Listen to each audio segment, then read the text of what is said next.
Caso Eloá. No dia 13 de outubro de 2008, se iniciou um crime na cidade de Santo André que chocou o Brasil. Eloá Cristina de Souza foi sequestrada pelo seu ex-namorado Lindenberg Fernandes Alves. Juntamente com ela, Lindenberg manteve em cárcere privado a melhor amiga de Eloá, Nayara Silva, Vitor, também amigo, e Iago, namorado de Nayara. Após pouco menos de 24 horas, os meninos foram liberados pelo sequestrador. E um dia depois, Nayara também foi libertada. Porém, em tentativa de negociação dos policiais, a garota logo voltou à cena do crime e foi puxada pelo sequestrador e novamente retida. Já no dia 17 de outubro, policiais do Gate e da tropa de choque invadiram o apartamento em que as vítimas eram mantidas reféns e tentaram prender Lindenberg. O sequestrador foi sim preso e, apesar de ferida, Nayara saiu viva. Porém, a vida de Eloá, que seria, pelo menos em teoria, a missão dos policiais, não foi salva. O assassino disparou 2 tiros, um na cabeça e um nas partes íntimas da vítima, antes de ser levado pelos policiais. A mídia. Durante essas 100 horas de sequestro, a mídia teve um papel pra lá de polêmico. Em vários programas televisivos, o jovem que se tornaria assassino foi pintado e retratado como um menino apaixonado e que estava apenas vivendo uma fase complicada e que logo iria passar, o que obviamente, de tabela, dificultava as negociações com os policiais. Lindenberg também chegou a falar ao vivo com jornalistas durante o ato criminoso. Segundo o relato de Nayara, o sequestrador se vangloriava por estar tanto tempo na TV e se sentia confortável com essa situação.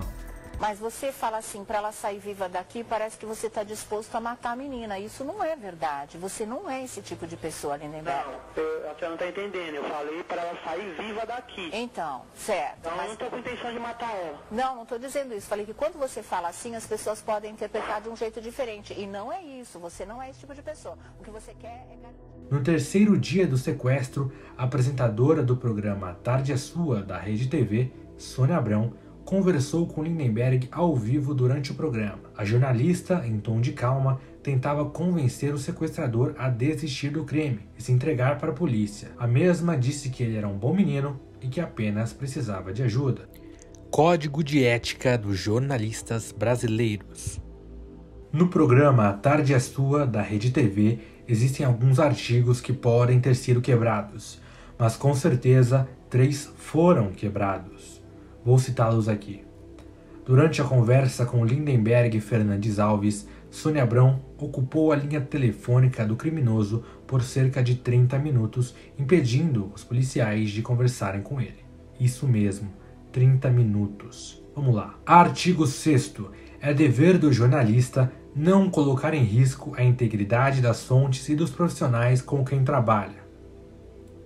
Olha, a partir do momento em que a apresentadora, a produção e a direção do programa Tarde é Sua da Rede TV colocam um criminoso ao vivo em rede nacional no instante em que o crime está acontecendo, pode-se afirmar que todos que estão no local correm risco de vida. Isso porque está se passando, obviamente, em um momento de pura tensão, em que meia palavra colocada em momento errado pode prejudicar a todos. Artigo 7º. O jornalista não pode expor pessoas ameaçadas, exploradas ou sob risco de vida, sendo vedada sua identificação, mesmo que parcial, pela voz, traços físicos, indicação de locais de trabalho ou residência ou quaisquer outros sinais. Este artigo foi totalmente quebrado por Sônia Abrão e os integrantes do A Tarde é Sua. A produção do programa não só expôs Eloá, como pediu para ela falar ao vivo para a emissora, mesmo com um sequestrador armado ao seu lado. Artigo 11. O jornalista não pode divulgar informações de caráter mórbido, sensacionalista ou contrário aos valores humanos, especialmente em cobertura de crimes e acidentes. Lá vai. Conversar com um criminoso por 30 minutos e ocupar a linha telefônica disponível para a polícia negociar com Lindenberg já é por si só um ato contra os valores humanos. Mas a apresentadora utiliza o tempo para tomar o lugar dos policiais e agir como uma negociadora. O único motivo dela agir dessa forma é para ganhar audiência. Isso fica muito claro quando um dos repórteres do programa entrevista Lindenberg. Eles estão muito mais preocupados e entusiasmados por conseguirem dar o furo da notícia do que realmente entender o caso e dar a importância e atenção que o momento realmente merecia. O sequestrador afirma não estar desesperado e estar bem frio para seguir as negociações, mas o repórter, aparentemente sem ouvir nada do que ele diz, afirma: "Fica tranquilo, eu sei que é difícil", e procura se acalmar.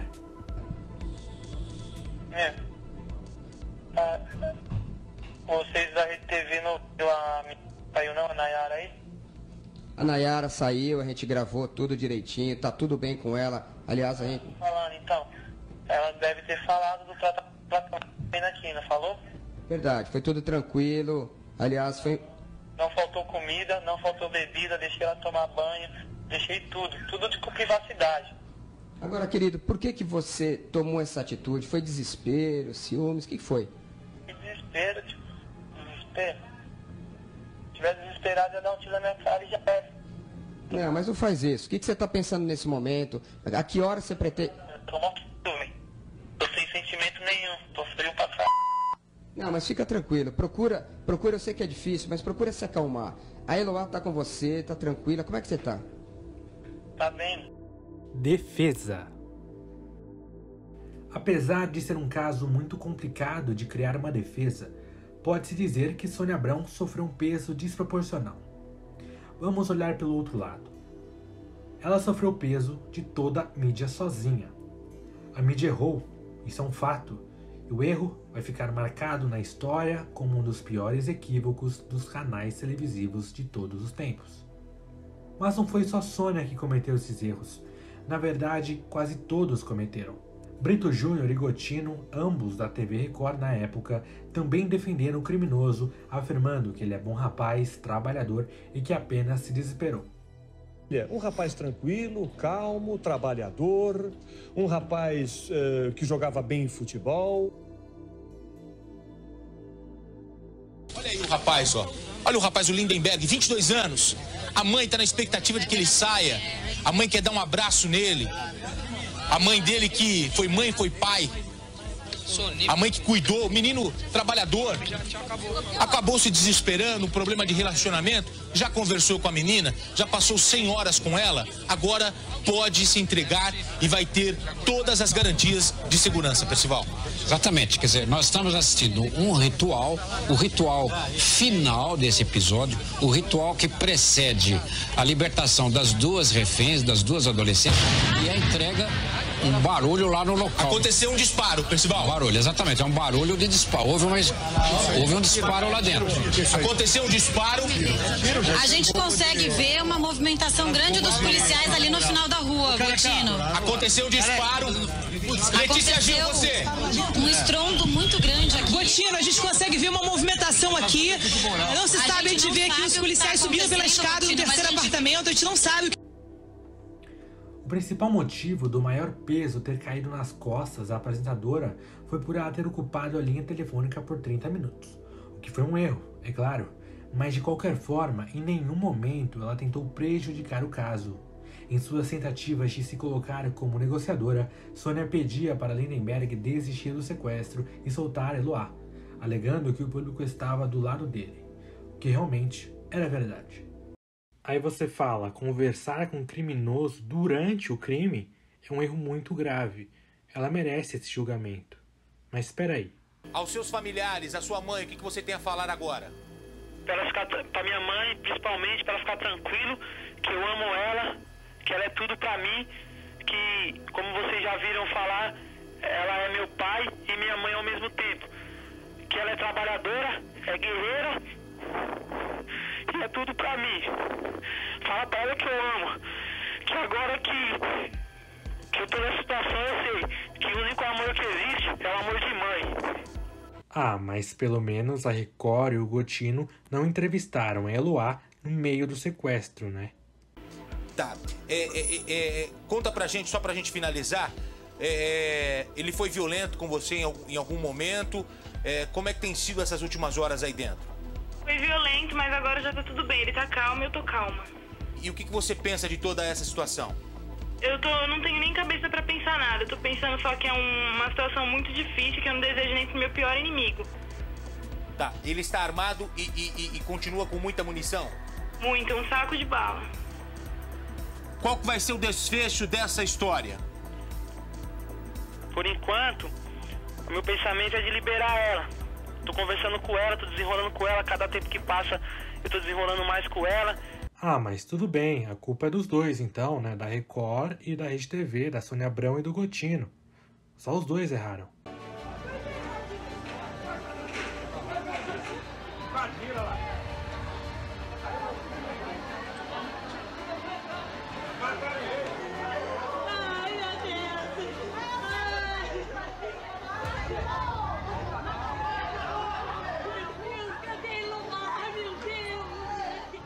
Um desfecho trágico, as adolescentes foram baleadas pelo rapaz. Uma delas, Eloá, a ex-namorada, acabou morrendo. Isso ficou claro numa conversa que ele teve por telefone com a repórter Zelda Mello.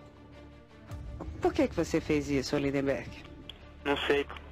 O que aconteceu? O que você pensou na hora? Você consegue se lembrar disso? Ingratidão, só isso. Discutimos e brigamos, teve agressão. A conclusão que podemos tirar desse caso é que a maior defesa que dá pra fazer do A Tarde é Sua é dividir a culpa. Mas Gotino errou, Brito Júnior errou, Ana Hickman errou, a Globo chegou a errar e o peso só foi pra ela. Agora uma pequena observação um tanto quanto interessante. O jornalista mais sensato neste caso foi o Datena. E espero que a imprensa não atrapalhe mais esse caso. A imprensa não, alguns repórteres e apresentadores que se meteram a negociadores da polícia e não são negociadores coisa alguma. São apresentadores, são repórteres, não têm o direito de se intrometer numa negociação policial. Não tem mesmo. Não tem esse direito. Não tem esse direito. Doa quem doer. A avaliação do ex-comandante do BOP, Batalhão de Operações Policiais Especiais, e sociólogo Rodrigo Pimentel. Para ele, a postura dessas emissoras, Record, Rede TV e Rede Globo, foi irresponsável e criminosa.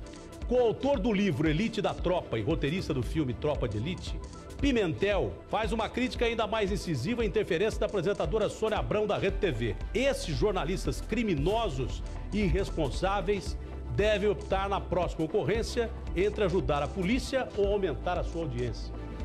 E aí me sugeriram, Datena, vamos ouvir o cara. Eu falei, eu não ouço sequestrador, não vou ouvir o cara coisa nenhuma. Não vou ouvir. E acho irresponsável e criminoso quem coloca isso no ar. Isso eu falei no dia. Isso eu falei no dia. Falei no dia, meu irmão. E agora o sujeito do BOP, que parece muito mais credenciado do que eu, foi quem disse isso aí. Antes de encerrar nossa apresentação, nós conversamos com Lucas Ponce Leon, que é um advogado criminalista, e a Filomena Saleme, que é nossa professora e também jornalista. Eles contaram um pouco da opinião deles sobre o caso envolvendo a mídia e até a polícia. Vamos ouvir. A gente tem hoje mídia independente, tem alguns veículos independentes, mas a mídia que é tradicional, ela vai pelo lado comercial, né? Então, gerando audiência, gera faturamento. E aí você trabalha como repórter naquela empresa e você é mandado para cobrir o caso, você tem que cobrir. Se você trabalha numa empresa que apela para o sensacionalismo, então você já sabe que você vai ter que apelar para o sensacionalismo, né? A posição do repórter. Indo para o caso da Eloá, para não fugir muito, né, da questão policial. A ética, qual que é a ética da mídia nesses casos? A mídia, o que ela deveria fazer é noticiar o fato e tentar não atrapalhar.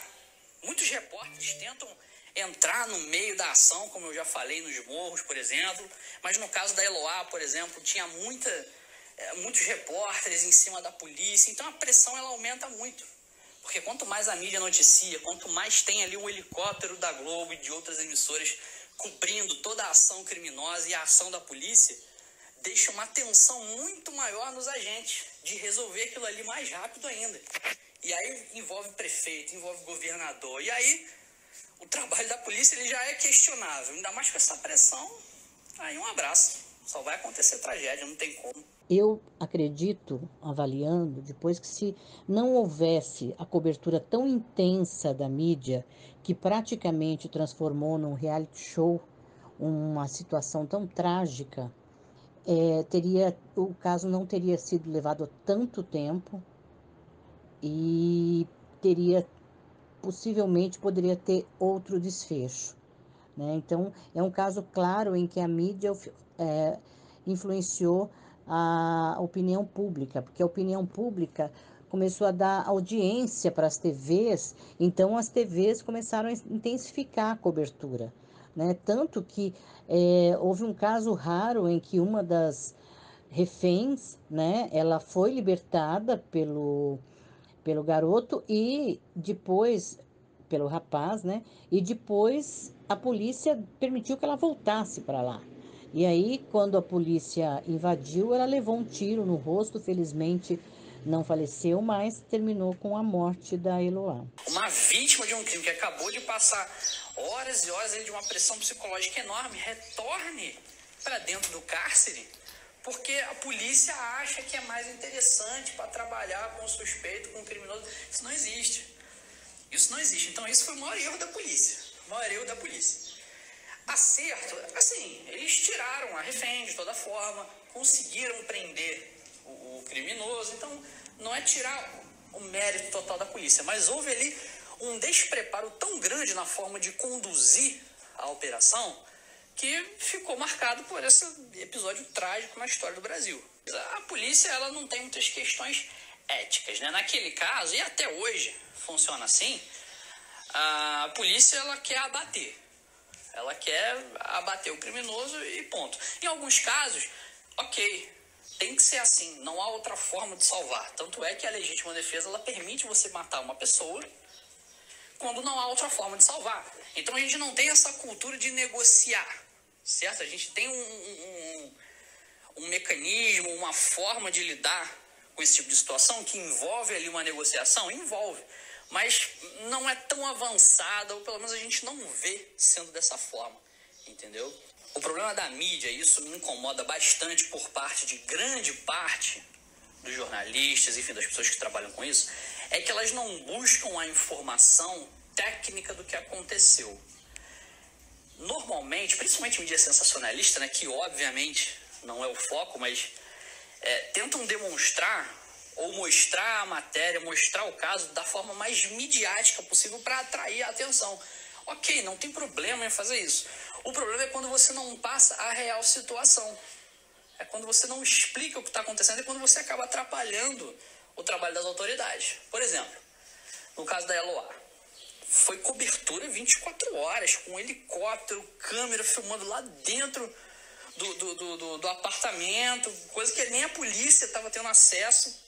Teve que pegar imagens de emissoras de televisão para ver melhor posicionamento, etc. Então, é um pouco complicado. Em relação a Sônia Abrão, eu acredito que eu tenho como primícia não entrevistar o bandido, né? Eu acho que você não tem que dar voz para ele, porque a partir do momento que ela deu voz para ele, ela deu segurança para ele e ele se sentiu famoso e por isso ele até demorou muito mais a negociação. E a Sônia Abrão quis fazer o papel de negociadora e a mídia não tem esse papel.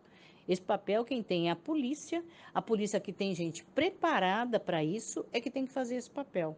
A mídia ali, ela tem que faz o repórter, ele reporta os fatos, né? E infelizmente esse caso Eloá, ele fica marcado como uma cobertura da mídia que influenciou no resultado final, uma cobertura da mídia que fez de uma tragédia um reality show, né? Então, é uma cobertura que é um exemplo que não deve ser seguido.